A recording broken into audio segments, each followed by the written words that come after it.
Good morning. I tried to do this earlier and I realized that my camera wasn't on. So I thought, well, that's not going to work, right?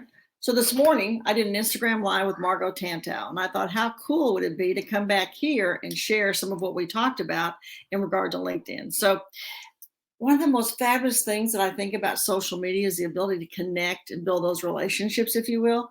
There were a lot of questions on LinkedIn because, for the most part, these were creatives and artists from Margot's world, if you will. Met some great new people, which is the beauty of LinkedIn and Instagram and everything else, your ability to meet new people.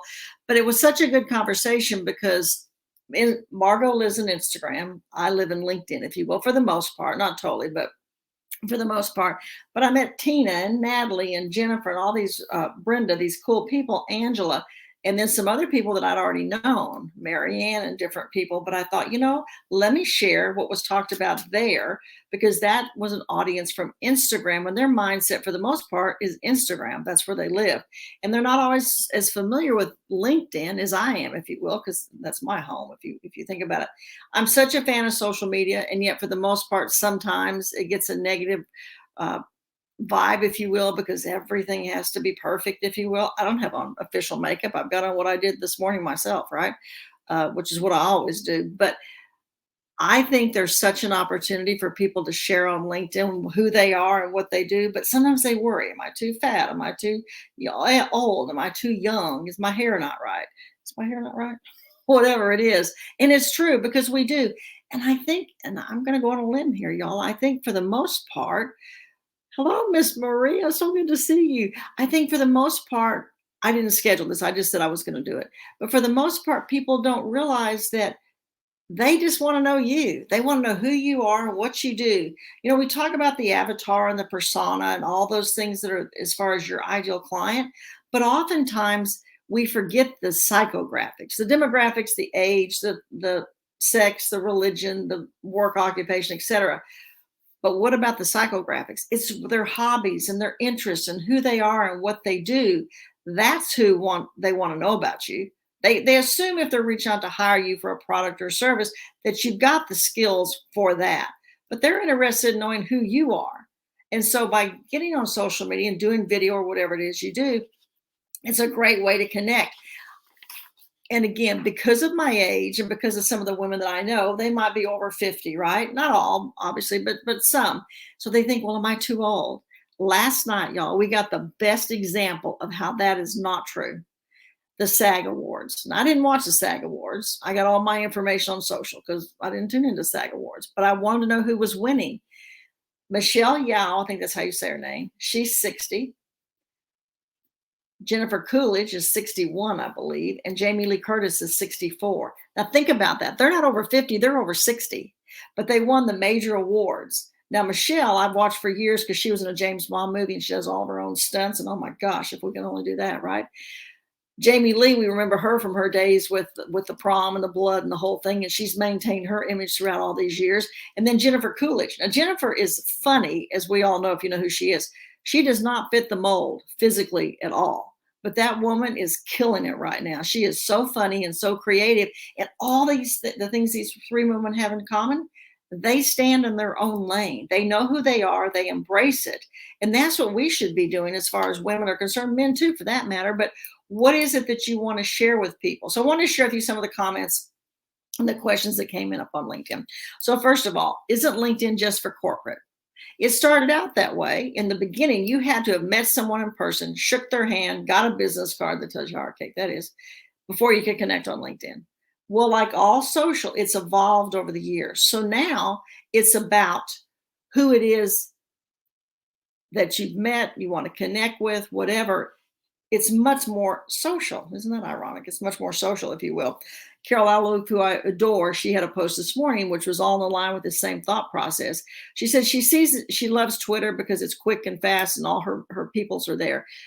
But she wanted to know if that was the same case with LinkedIn. And I said, I think LinkedIn is changing. And she asked because she has a cute picture of a pup. She said her pup's a cute picture.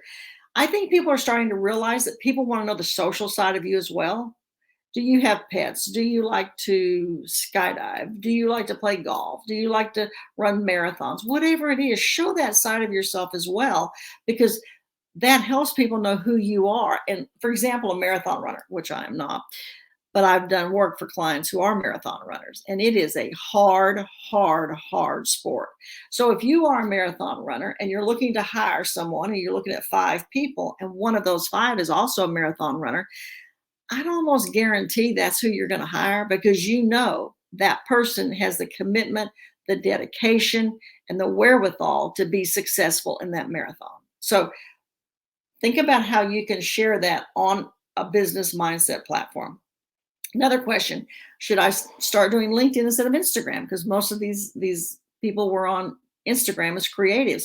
No, don't throw the baby out the bathwater. Stay with Instagram, still do what you do there, but start playing in LinkedIn. And I've seen a lot of really good work of people on LinkedIn that are starting to move from the creative side of Instagram, if you will, to LinkedIn. I mentioned Janine Brewster this morning on the Instagram Live with Margot. She's kicking it with LinkedIn, and that wasn't her area. And she wasn't anxious to do it, but she took a course that Margot and I had done earlier late last year. So think about what you can do of showing your artwork or your building your business and the back end of that. How can you show people what you do on LinkedIn in that professional mindset? Because think about it, the decision makers are on LinkedIn. That's who's there. They don't come there just to peruse a feed. They come there business mindset, looking to do work with other people. Someone who has really kicked it is Bonnie. Bonnie has done an amazing job with her Go Lids. She does videos all the time, and I've seen her build her business in this last year because she gets out there and talks to people who use Go Lids on the road, on the street, in the stores. So how can you do that with your business? That's number 2. Number 3, what is the power of LinkedIn? I'm biased, obviously, but I didn't plan to do LinkedIn, but LinkedIn came to me because I spent those 3 years learning social media, and I was doing LinkedIn a little bit differently because of my educational background and how I saw things, of which much of it's done today, I will say. People started reaching out to me on LinkedIn. Those were my first hires. People from LinkedIn wanted me to redesign their LinkedIn profile. So I didn't plan it, but it is a professional mindset. Decision makers are there. People come there with the intention of looking at professionals, if you will. So what can you do in your profile to get that attention? Go through and make a list of your 5 to 10 keywords that represent you. Obviously, mine's social media, LinkedIn, course creator, but make a list of yours. And then go back in through your headline, all the different sections of your LinkedIn profile, and authentically put those keywords in there. Make sure those are your skills. Because if someone is searching for an artist, a graphic designer, a belt maker, whatever it is, they're going to put those keywords in that search bar. If you have those inside your LinkedIn profile, you could come up as one of the top people for that. I get job offers every week because I have social media, people hiring social media managers, social media directors, etc., because of my profile. So who is it you want to attract? Okay. Number 4, what should you never do on social? What should you never do on social? That did not take me not even a second to think about. Never, I kind of went off on a tirade on this, never go negative, never. Because everybody gets up to do the best they can. We all make mistakes. If someone makes a mistake and it's pointed out on social and it could go viral and just be super negative, it could cost the person their job. Is that our right to do that? I don't think so. So never go negative. I always joke and say, go in the bathroom, have a fit, get mad, but don't go negative on social. Don't use that as a platform. Twitter is famous for people going there and for lack of a better word, customer service, if you will, venue of airing their complaints, and they get the company's reaction. They respond back to them. I'm a fan of don't go negative. I prefer to go positive and put positive energy out there. So that was number 4, what not to do on social. Number 5, I was asked, how do I stay consistent on social and on LinkedIn? I'm a former educator as a school principal, blessed to work with some amazing educators and some incredible students, which I'm still connected to today. But because of that background, I'm all about planning. I do a monthly calendar every month, put all the holidays in, all the things I'm doing in LinkedIn lives I have coming up, interviews, whatever, speaking.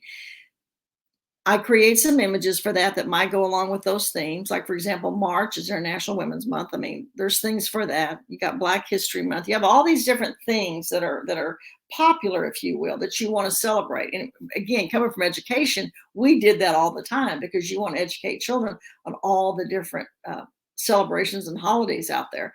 So I create a calendar, create some images, and then I go through the month and I put those in, but I always do it in real time because I'm an advocate for that. I think it's important to do it in real time. I do have templates for some things because I want things to be seen. LinkedIn Lives have a template. My Tuesday tip has a template. I have a Tuesday tip coming out tomorrow where I'll talk about something that was actually asked in the Instagram Live. So check out Debbie Saviano tomorrow, the Tuesday tip. And I do that template because I want people to recognize immediately that that's a Tuesday tip that Debbie's giving. So just wanted to share those 5 things with you that came from that Instagram Live. And I'll kind of end with a quick story. Margot, I met her at Art Biz Jam over 2 years ago. I thank you, Joe Packham, for recommending me to speak. And Lori Siebert and Phyllis picked me up as a speaker. Well, I met Margot there. Never had met Margot before. Margot was such a, if you don't know her, check out Margot Tantow on Instagram and LinkedIn, but Instagram's her baby. And she has an incredible podcast, Windowsill Chats.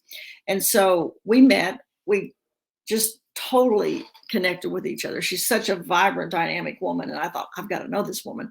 And so we connected. For 2 years, we've had a call every Monday morning. And that's over 100 Mondays. She and I have maybe missed 3 or 4 for different reasons. I mean, we talked the Monday after Christmas. We talked, doesn't matter what it is. And I look so forward to that. So she and I said, hey, what if we went on Instagram Live coffee chat Monday? So we did it today, had the best time, had some incredible people tune in, people I knew, people I didn't know, but people that I met because of that. And we just talked about what we're all doing. We let people ask questions. That's why these LinkedIn questions came up. And so that's why I want to share those 5 LinkedIn questions. But if you have any questions, let me know. But thank you so much for tuning in.